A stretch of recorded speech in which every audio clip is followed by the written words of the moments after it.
दोस्तों नमस्कार। देखो टीवी न्यूज़ के खास कार्यक्रम भारत की बात भारत के साथ में आपका स्वागत है।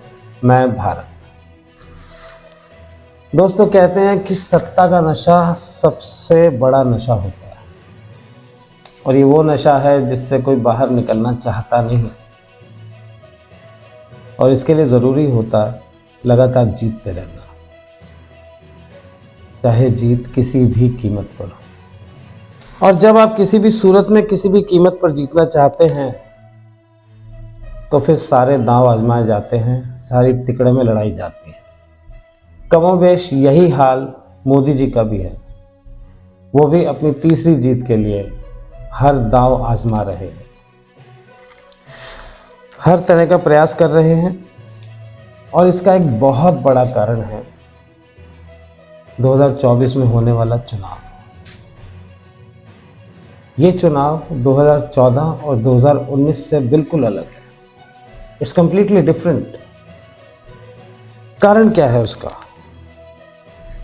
2014 में कांग्रेस सरकार के खिलाफ जबरदस्त एंटी इनकम्बेंसी थी, विपक्ष भी बिखरा हुआ था और जनता एक विकल्प ढूंढ रही थी। 2019 में भी विपक्ष पूरी तरह से बिखरा हुआ था, लेकिन 2024 का चुनाव पिछले दोनों चुनावों से बहुत अलग है, क्योंकि पहली बार मोदी जी का सामना एकजुट विपक्ष के साथ है।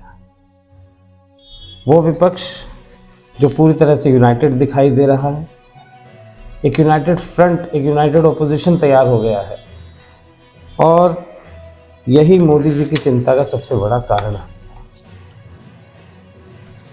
इस बार उनकी राह उतनी आसान दिखाई नहीं देती जितनी पिछले दो चुनावों में थी, क्योंकि चाहे कश्मीर से कन्याकुमारी तक देखें या गुजरात से आसाम बंगाल तक देखें, पूरा का पूरा विपक्ष एकजुट दिखाई दे रहा है और यही मोदी जी की परेशानी का सबसे बड़ा सबब है दोस्तों। क्यों? क्योंकि इस एकजुट विपक्ष के पास हैं करीब 62% वोट और उधर भाजपा के पास हैं करीबन 37% वोट। अब ये जो वोटिंग परसेंटेज का गैप है, इसको पाटना लगभग असंभव सा काम दिखाई देता है। ये जो गणित है, इस गणित को देखते हुए जीत का रास्ता निकालना बहुत मुश्किल काम है और ऐसे में सिर्फ एक ही रास्ता नजर आता है कि इस विपक्ष को तोड़ दिया जाए, इंडिया अलायंस को तोड़ दिया जाए, वोटों को तोड़ दिया जाए। इसीलिए पर्दे के पीछे से एक आखिरी कोशिश गुजरात लॉबी की तरफ से होती दिखाई दे रही है कि किसी भी तरह इंडिया गठबंधन को तोड़ दिया जाए, जिससे भाजपा की जीत का रास्ता निकल सके। और विपक्ष को तोड़ने की दिशा में निशाने पर है पश्चिम बंगाल की मुख्यमंत्री ममता बनर्जी और दिल्ली के मुख्यमंत्री अरविंद केजरीवाल। और इन दोनों की ही फाइल्स, इन दोनों की ही ईडी फाइल्स शाह साहब के सामने है। पश्चिम बंगाल की मुख्यमंत्री ममता बनर्जी के भतीजे अभिषेक बनर्जी और दिल्ली के मुख्यमंत्री अरविंद केजरीवाल की दोनों की फाइल्स अमित शाह साहब के सामने है और गुजरात लॉबी इसी बेसिस पर खेला करना चाहती है। पहले हम बात करेंगे ममता बनर्जी के बारे में। दोस्तों, ममता बनर्जी की स्थिति बड़ी विकट है। वो कोई भी फैसला खुल के नहीं ले पा रही है और कमोबेश ये चीज़ नज़र आ ही जाती है, क्योंकि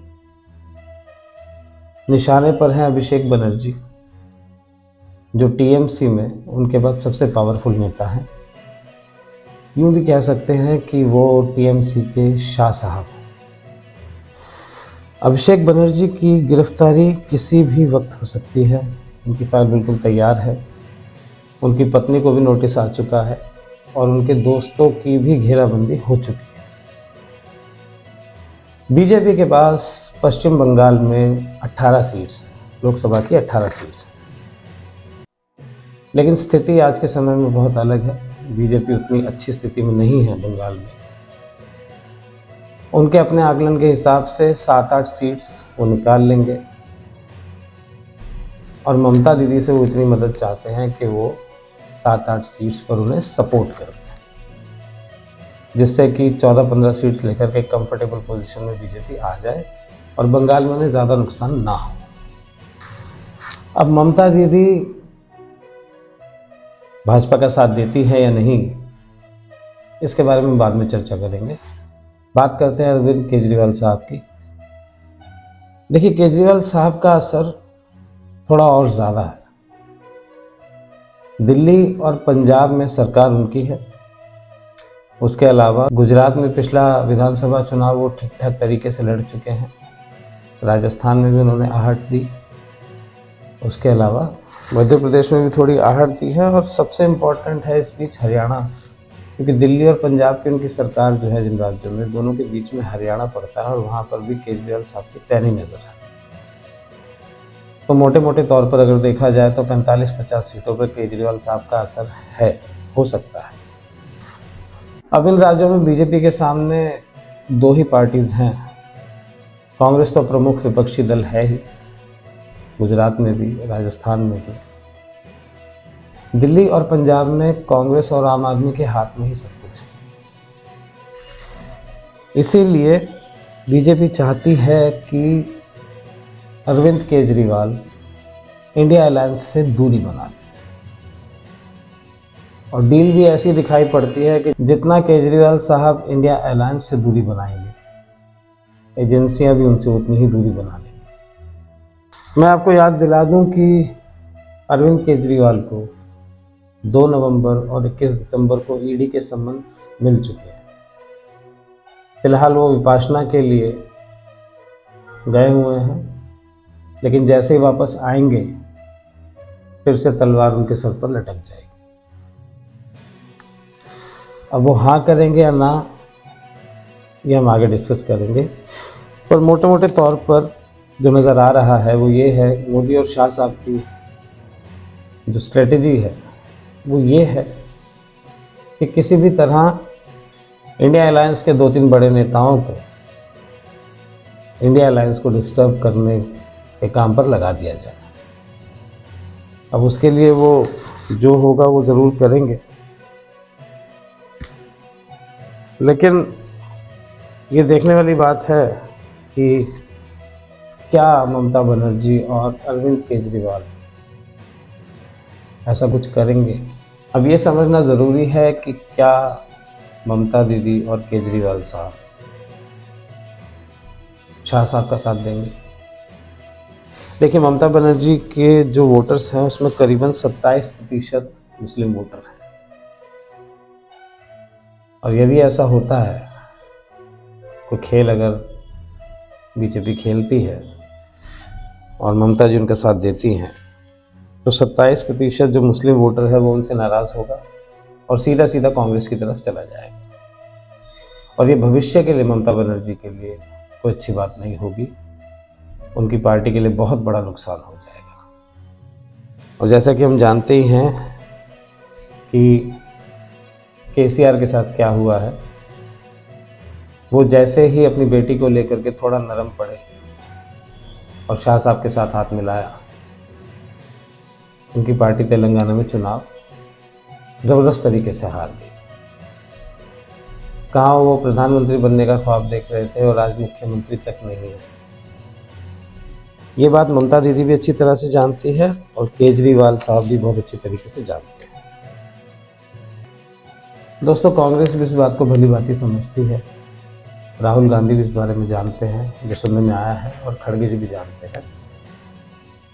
और सूत्रों के अनुसार खड़गे जी ने दोनों नेताओं से बात भी की है और ये कहा है कि 3-1 महीने की बात है आचार संहिता लगने में, और जहाँ तक उम्मीद है मार्च में ही आचार संहिता लग जाएगी, तो महज 2-2.5 महीने की बात और है, उसके बाद समस्या नहीं होगी। देखिए, केजरीवाल साहब भी जानते हैं, असलियत को समझते हैं, और संगठन के महत्व को भी समझते हैं, गठबंधन के महत्व को भी समझते हैं। जिस तरीके से उनकी पार्टी के ज़्यादातर बड़े नेताओं को सिर्फ गवाहों की गवाही के आधार पर तैयार किए हुए मुकदमों के अंतर्गत जेल में डाला गया है और उनकी पार्टी को तोड़ने का प्रयास किया गया है, ये बात वो भली बात ही समझते हैं। और वो खुद गठबंधन में एकता के पैरोकार हैं। इस बारे में उन्होंने एक बयान भी दिया था इंडिया अलायंस की बैठक। बहुत बड़ी बड़ी ताकतें इस इंडिया अलायंस को तोड़ने में लगेंगी, बहुत बड़ी बड़ी ताकतें। पिछले कुछ दिनों से मैं देख रहा हूँ जबरदस्ती क्या दिखाया जाएगा, इसकी उसके से लड़ाई हो गई, उसकी उससे लड़ाई हो गई, जबरदस्ती दिखाने की कोशिश की जाएगी, जबरदस्ती दिखाने की कोशिश की जाए। किसी की किसी के साथ लड़ाई नहीं है। तो केजरीवाल और ममता बनर्जी दोनों ही नेता इस बात को बहुत अच्छी तरह समझते हैं कि इस समय बीजेपी से हाथ मिलाना उनके लिए बेहद घातक होने वाला है। उनकी अपनी राजनीति, उनकी अपनी पार्टी, उनके अपने वोट बैंक के ऊपर इसका बहुत नकारात्मक प्रभाव पड़ेगा। और जहाँ तक हम जानते हैं दोनों नेताओं को, ये दोनों ही नेता बहुत साहसिक हैं और जीवट वाले नेता हैं। इन्होंने अपनी पार्टी खुद खड़ी की है, आंदोलनों के साथ खड़ी की है, ये ग्राउंड पर मेहनत करना जानते हैं और इसी साहस के दम पर ये आज तक टिके हुए। ऐसे में ऐसा लगता नहीं कि ये दोनों ही नेता कोई भी गलती करेंगे। मुझे पूरी उम्मीद है कि ये दोनों नेता अपनी इच्छा शक्ति बनाए रखेंगे, धैर्य रखेंगे और साहस का परिचय देंगे और इंडिया अलायंस में पूरी शिद्दत और मजबूती के साथ बने रहेंगे। दोस्तों, राजनीति एक ऐसी चीज़ है जिसमें कुछ छुपता नहीं है। इंडिया अलायंस के आने वाली बैठकों में और रैलियों में बिल्कुल स्पष्ट हो जाएगा कि इन दोनों का रुख क्या है। मेरी राय तो यही है कि ये दोनों गठबंधन के साथ बने रहेंगे और इंडिया अलायंस को मजबूत ही रखेंगे। लेकिन गुजरात लॉबी भी अपनी तरफ से पूरी कोशिश करेगी गठबंधन को तोड़ने की। अब भविष्य में क्या होता है ये तो भविष्य ही बताएगा। ये चुनाव काफ़ी रोचक होने वाला है, ये हम सब जानते हैं और आने वाले समय में देखते हैं कि इन दोनों नेताओं का और गठबंधन के बाकी नेताओं का क्या रुख रहता है। बहुत जल्दी हमको और आपको पता चल जाएगा। फिलहाल भारत की बात, भारत के साथ में इतना ही। देश और दुनिया की बाकी खबरें देखने के लिए देखते रहिए देखो टीवी न्यूज़, यहाँ सच दिखता है। धन्यवाद।